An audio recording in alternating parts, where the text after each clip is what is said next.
이전 영상에서 우리는 블루아카이브의 가장 기초가 되는 세계관 설정들에 대해 이야기해보았습니다. 이번 영상에서는 보다 깊게 세계관을 관통하는 숨겨진 이야기들을 해보려 하는데요. 스포일러가 가득하니 이 점 유의하시고 그럼 시작해보죠.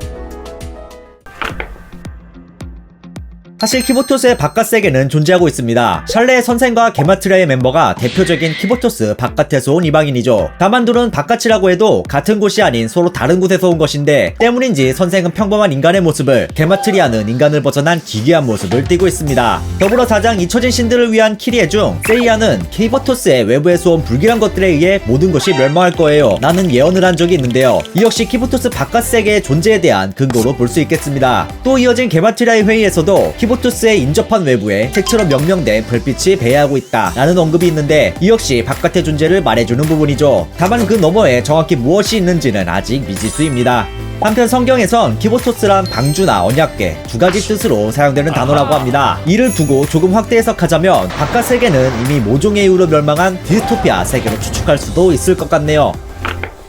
다음은 신비와 공포입니다. 이는 블루아카이브 세계관을 관통하는 가장 핵심이 되는 개념이라 할 수 있는데요. 여기서 신비는 쉽게는 학생들이 공통적으로 보유한 미지의 힘입니다. 학생들의 초인적인 신체 능력의 근원으로 추정되고 있죠. 그리고 이런 신비의 뒷면에 해당하는 개념이 바로 공포라는 것인데요. 작중 게마트리아란 집단은 과거 신비를 가진 존재들의 이미지나 환희, 감정을 반전시킴으로써 공포가 적용된 분신을 만들어내기도 합니다. 또한 이들은 여기에 그치지 않고 살아있는 존재에게, 즉 살아있는 학생들에게 직접 공포를 적용시키는 방법을 모색 중이라고 하네요. 그렇다면 학생들에게서 신비가 관측되는 이유는 무엇일까요? 그것은 바로 학생들이 모두 과거 신앙의 존재들의 일종의 아바타이기 때문입니다. 어느 종교의 신이나 천사, 악마, 요괴 등등 말이죠. 몇 가지 예를 들자면 호시노는 이집트의 새벽의 신 호루스, 히나는 솔로몬의 72 악마 중 바알, 세이야는 예언의 대천사 가브리엘을 대변하고 있습니다. 실제 게임 PB에서도 학적부에 진명을 기입하는 란이 있다는 것을 발견할 수 있죠. 어쩌면 살아있는 학생들의 신비를 반전시킨다는 말은 진명을 깨운다는 것으로 해석할 수도 있겠습니다. 정리하자면 학생들은 애초에 신격화된 존재들이기에 신비를 가지고 있으며 만약 그 신비를 반전시키는 데 성공한다면 그 속에 내재된 본질, 즉 공포의 개념이 관측되는 것입니다. 한편 신비이건 공포이건 그 힘이 누적된 존재는 모두 숭고한 존재로서 인식되는데요. 이때 숭고한 존재란 반드시 실존 인물일 필요도 없는데 총력전의 보스로 등장하는 페로노질라의 경우는 도시 괴담의 일종인데 그 역시 헤일로를 가지고 있습니다. 결국 실체가 없더라도 꾸준히 사람들의 입에 오르내리면 숭고한 존재로 거듭날 수 있음을 확인할 수 있는 것이지요. 그렇다면 어떻게 신비를 공포로 반전시키는 것일까? 첫째로는 게마트리아의 일원 중 한 명인 마에스트로의 권능으로 행할 수 있습니다. 그의 미메시스라 불리는 권능은 신비를 반전 복제하여 클론으로 만들 수 있는데요. 이 능력은 현존하는 존재는 물론 과거 존재했던 신비까지도 대상에 포함되며 더불어 단순히 신비에서 그치지 않고 환희나 위험 등의 개념도 반전 복제가 가능합니다. 작중 등장하는 유스티나 성도의 총력전 보스 중 하나인 시로엔 쿠로 등이 모두 그의 작품이라 볼 수 있겠습니다. 한편 미메시스로 복제해서 만들어낸 분신은 마치 잉크가 튀기는 듯한 임팩트를 공유하며 처치 시 연기가 되어 사라진다고 하네요.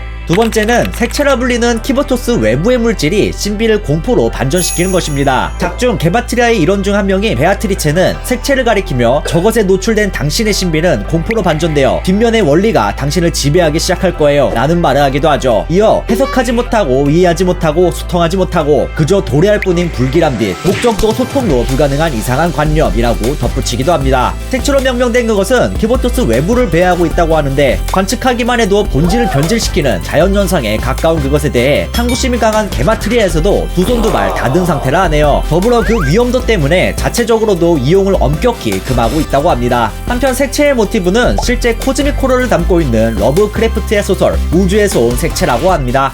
다음은 키보토스의 가장 큰 적대 세력이자 흑막인 게마트리아에 대해 알아보겠습니다. 현재까지 나온 인물로는 총 4명으로 검은 양복, 마에스트로, 볼콩트엔 데칼코마니, 베아트리체가 있겠습니다. 아주 예전에도 데카그라마톤을 연구하던 게마트리아란 집단이 있었는데 그들은 도시가 바다에 잠길 정도의 오랜 시간이 지난 끝에야 데카그라마톤의 증명을 완성했다고 합니다. 참고로 여기서 데카그라마톤이란 자연을 신으로 주장하는 인공지능 시스템을 말합니다. 하지만 과거 존재했던 게마트리아와 현재의 게마트리아는 서로 다른 집단인데 있는데 단지 현재 게마트리아 조직이 그곳을 적절한 집단명이라 생각해 차역에 쓰고 있다고 하네요. 과거의 조직은 잠시 접어두고 현재의 게마트리아를 살펴보겠습니다. 우선 이들이 작중 버리는 행각이 매우 파격적이라는 것. 앞서 이야기했듯 이들은 마에스트로의 미메시스 능력을 이용해 총력전의 보스인 시로쿠로나 예로니모스를 만들어내는가 하면 이에 그치지 않고 살아있는 것에 직접 공포의 개념을 주입해 본체 자체를 반전시키려는 행위를 보이기도 하죠. 그리고 그 실험체로 점 찍어 넣었던 것이 바로 1막 아비로스 대책위원회 편에서의 호시노였고요. 이들의 최종 목적은 아직 밝혀지지 않았으나 어쩌면 그저 순수한 학구열과 탐구심에 기반해 행동하는 것일 수도 있다고 합니다. 실제로 데카크라마톤을 추종하는 10명의 예언자들을 하나씩 선생에게 알려주고 선생이 문제를 해결하는 과정을 모니터링하며 데이터를 쌓기도 하죠. 이들에겐 선생이 자신들의 이론을 검토 및 보완, 증명해주는 의미 있는 존재인 것입니다. 때문에 멤버들 사이에서 선생의 평가는 매우 좋은데요. 검은 양목은 선생을 자신의 동료라 인식하고 마에스트로는 자신의 이해자라 칭하며 볼공트와 데칼코마니는 자신의 메타포라 말합니다. 다만 베아트리체만은 선생을 자신의 대적자로서 인식하고 배제하려는 움직임을 보이고 있습니다.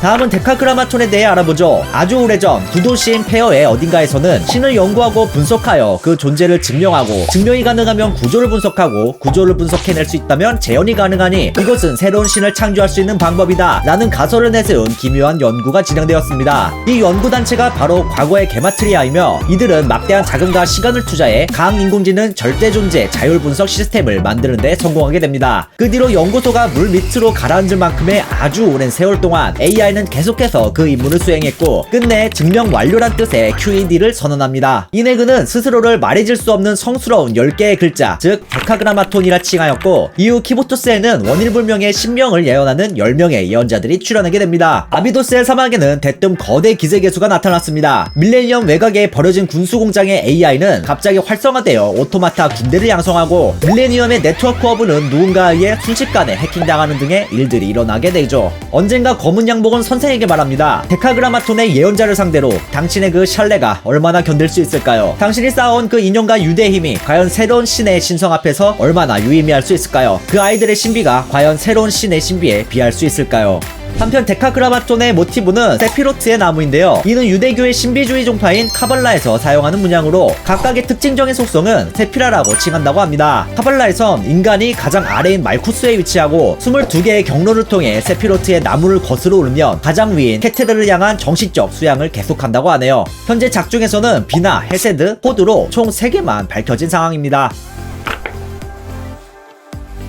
프롤로그에서 우리는 매우 이질적인 해석하기 난해한 몇몇 장면들을 확인할 수 있습니다. 바로 총학생회장의 실종 장면과 반전된 시로코의 존재이죠. 그럼 하나씩 살펴보겠습니다. 먼저는 프롤로그 중 총학생회장과 선생의 대화입니다. 내 실수였어요. 내 결정들 그리고 그로 인해 초래된 모든 상황들 결국 이 결과에 도달하고서야 당신이 옳았다는 걸 깨닫다니 그러니 염치 없지만 부탁드리겠습니다 선생님. 어차피 제 말은 잊어버리게 될 테지만 그래도 상관없겠죠. 내가 믿을 수 있는 어른인 당신만이 이 뒤틀리고 일그러진 종착지가 아닌 다른 결과를 그곳으로 이어지는 선택지를 찾을 수 있을 겁니다. 그러니까 선생님 부디. 그리고 그렇게 기억을 잃은 선생은 총학생회 수석행정관 리네부름에 깨어나게 됩니다. 깨어난 키보토스에서의 총학생회장은 이미 실종된 상태였지요. 우리는 총학생회장과의 대화에서 그녀가 실패했다는 것과 그런 그녀가 겪었던 일들이 실제로 존재했었다는 것을 알 수 있습니다. 더불어 당시 총학생회장과 선생 사이에는 잦은 의견 충돌이 있었고 하지만 결국은 총학생회장의 뜻대로 흘러갔다는 것도 추측할 수 있지요. 또 그녀의 실패 결과 중 하나로서 반전된 시로코의 모습도 잠깐 확인할 수 있는데 이어 그녀의 공격에 치팀의 상자로 보이는 물건이 파손되는 장면도 볼 수 있습니다. 결국 총학생회장에 군림하던 시기가 있었으며 실패의 결과물로서 반전된 시로코가 등장 그런 그녀로부터 도망치다 끝내 프롤로그로 이어지는 걸로 추측해 볼 수 있겠습니다. 이 다음은 사실 너무 불분명한데 총학생회장이 어떻게 선생을 과거의 시간선으로 보내는지는 미지수입니다. 아무튼 성공을 한 총학생회장은 되돌린 시간선에 자신은 없는 편이 낫다고 판단하고 자취를 감춰버리죠.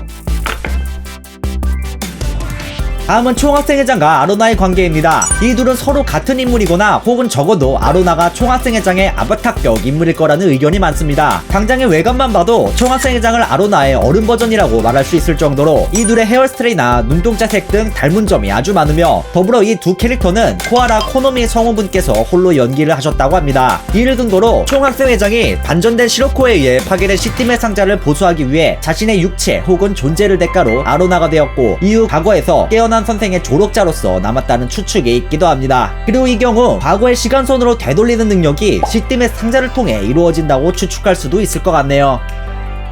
재밌게 보셨나요? 확실히 겉으로 드러나지 않는 숨겨진 이야기들을 보니 세계관에 더욱 관심이 가는 것 같습니다. 특히나 얼마 전 공개된 최종막 PB 영상 때문에 더욱 활활 타오르고 있네요. 그럼 오늘 영상은 여기까지 하고 다음 영상에서는 키보토스 각 지역의 학원들에 대해 하나씩 알아보는 시간을 갖도록 하겠습니다. 그럼 뭘 봐.